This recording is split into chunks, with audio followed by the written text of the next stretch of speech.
you want to secure heaven. He says heaven is okay. First, respect your present and your current life. Bring the humanity and human qualities in the present life.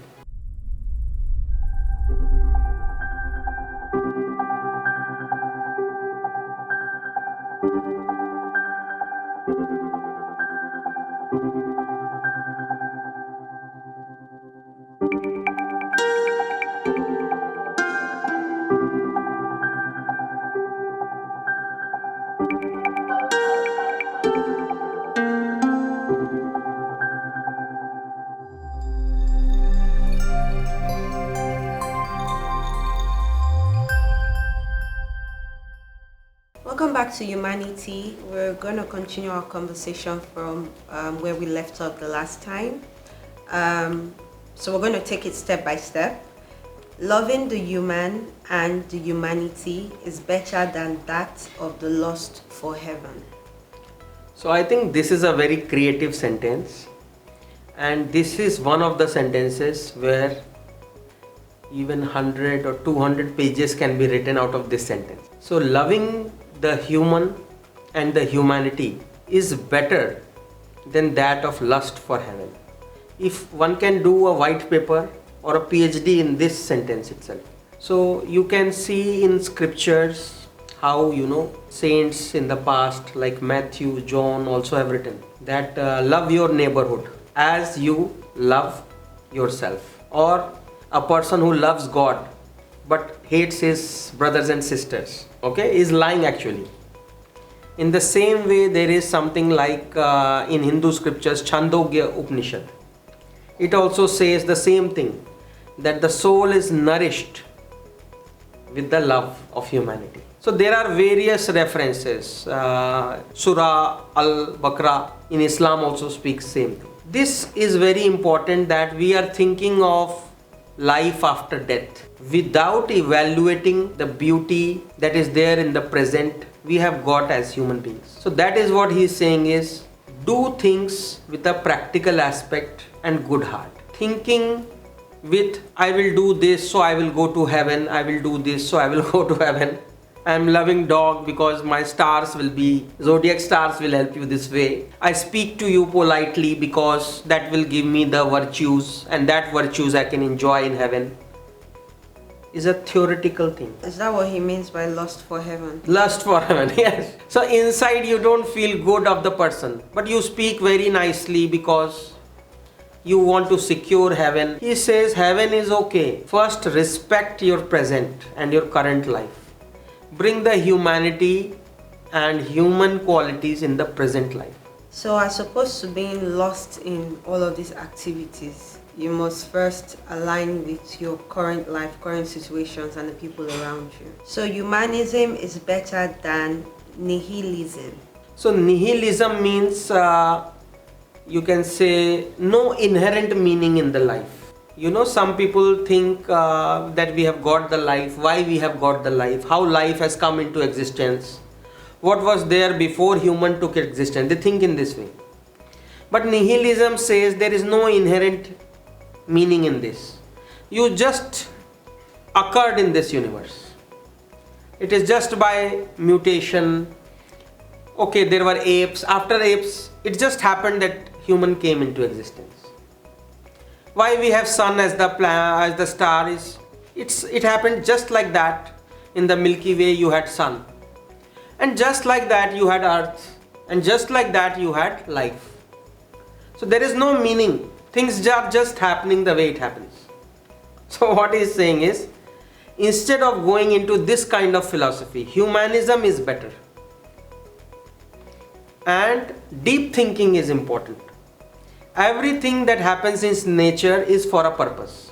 Whether the formation of stars, galaxies, universe, whatever has happened for a purpose. So is there something really wrong if I don't want to bother myself with all of that? I mean, it has happened. I can't change the way, is there really anything wrong with... Yes, there is a difference between a perspective, because perspective has a direct implication with the way you think. You can say, every day the trees are the same. I have seen clouds so many times. What is there to see the clouds? From childhood till this age I have seen clouds. That's a perspective. There is a perspective that I have got this beautiful day. I don't know whether I will survive tomorrow or not.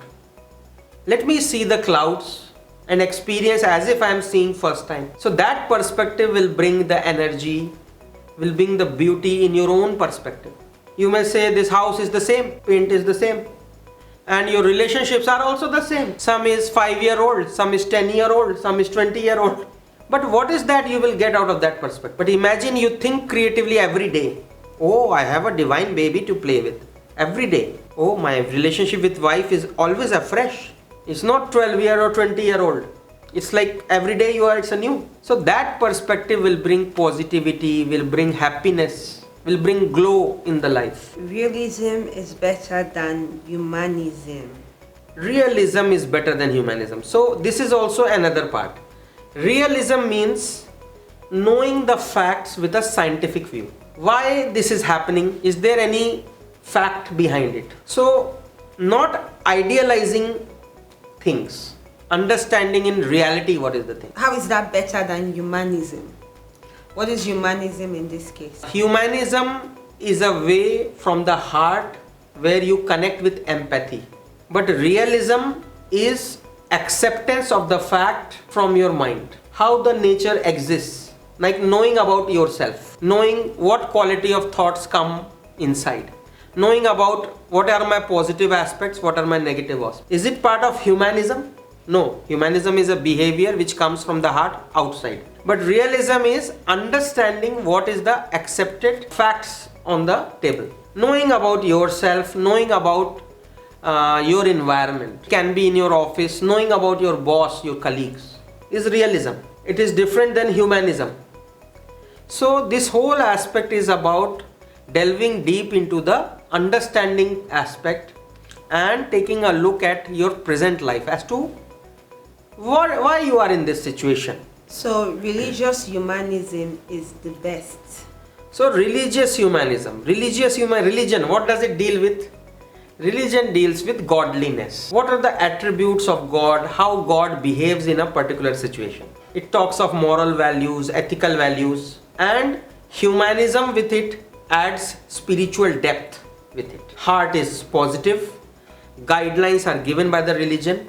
What are you expected to do at any point of situation? What is right kind of thinking? What is right kind of behavior? So it's a merge between the humanism. Humanism means the aspect and purity of the heart, the intuitive aspect, and the religious guidance, which is godliness. How Jesus Christ would have dealt in this situation. Like imagine you are sitting here. How Jesus Christ would have asked questions. It is a superb questionnaire. If I am sitting in this way, how Jesus Christ would have involved himself and made it a beautiful dance in its way. So this is the guidance and this is the best that we should follow.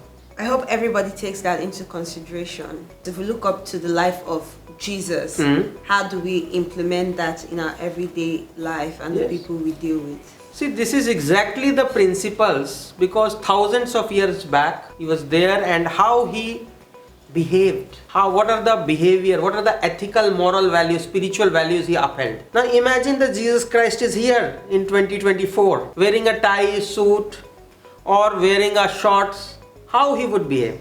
His dress is not the same as 1,000 years back, but how he would have related internet, YouTube, how he would have related office life, family life. It's a democracy, it's not the kingdoms. How he would have related. So those principles, those wisdom words still hold ground. And after thousands of years, when even the dresses may change to maybe a plastic dress, it will hold good. So we have to use the language as customization in different ways of life, in different democracies, socialism. After 500 years, maybe there is no democracy. There is something autocracy or sissicracy. New terms are created. But the wisdom words which are aligned to the nature principles will still hold good. Community needs immunity, and then there's a bracket that says freedom. And humanity wants unity. So community needs immunity. Means immunity by it means that we live in a particular community because we want to experience some freedom free from fear. Imagine you are engaging with a community, with a group of people. We want to pray, and in that prayer you would like to also dance, and nobody obstructs you when you are doing that. So you have a special location, you have a sound system, and that sound does not disturb the neighbors or any other thing. So human beings form groups and groups into communities because they want to experience more freedom and more expression of happiness. So this is the thing. But what he says is humanity wants unity. So on one side you are looking for freedom, but humanity wants unity. What do you mean by humanity wants humanity? Is humanity is not a separate thing that one has to insert in his behavior. I am doing this, is it aligned to humanity? No. Humanity is something which comes from the very heart of the person. And that's what unifies. That unifies. Why it unifies? Because if I behave wrongly with you, am I okay that if you also behave that way to me?